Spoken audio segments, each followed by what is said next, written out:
Ku nkomerero ya Sabbiiti ewedde abatuuze mu disitulikiti okuli Nabilatuk, Moroto ne Napak ezisangibwa mu bitundu by'e Karamoja bagwamu ekikangabwa ennyumba zaabwe bwe zaakwata omuliro zonna ne zisaanawo.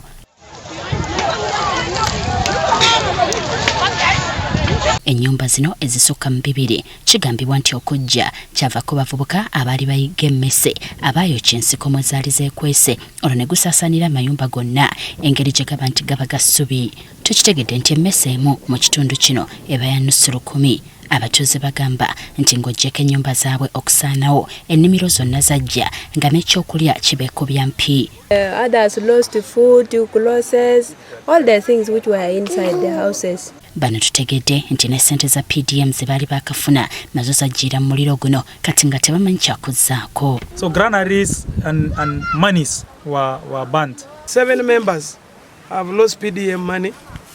They have just been supplied, given the money. Abakulembeze b'ekitundu bagamba nti ekitundu kyabwe buli kadde kiba kuweerinde okukwata omuliro ne basaba gavumenti okubakolera enteekateeka ebajje mu nnyumba z'essubi. Last year, Lodapalia village, the whole of village again was razed down like Lonangat village now. The whole of Lodapalia. The previous year, there was fire in Nawet. That was in 2023. There was also in 2022. And I will appeal to government if they could introduce at least this low cost housing.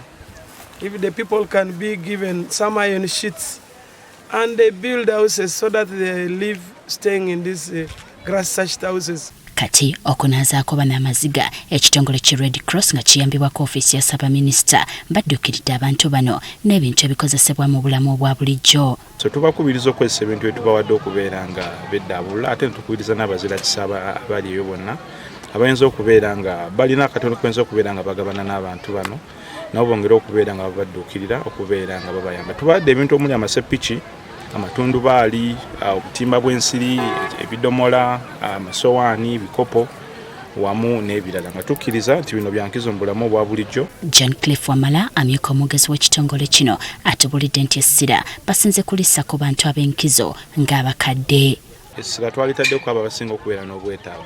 Gamba ng'abakadde, abakyala abali embuto, amaka agakulemberwa abaana, abantu abalina obulemu ku mibiri n'abalala abagwa mu ttolo yeetaaga okubudaabuda oba kuyamba okwenjawulo. Omwaka oguwedde baminisita abawerako balabikako mu kkooti nga balangibwa kunyaga n'okwezza amabaati agaali galina okuweebwa abantu nga bano mu bitundu by'e Karamoja okuzimba ennyumba zaabwe okubawonya ennyumba z'essubi.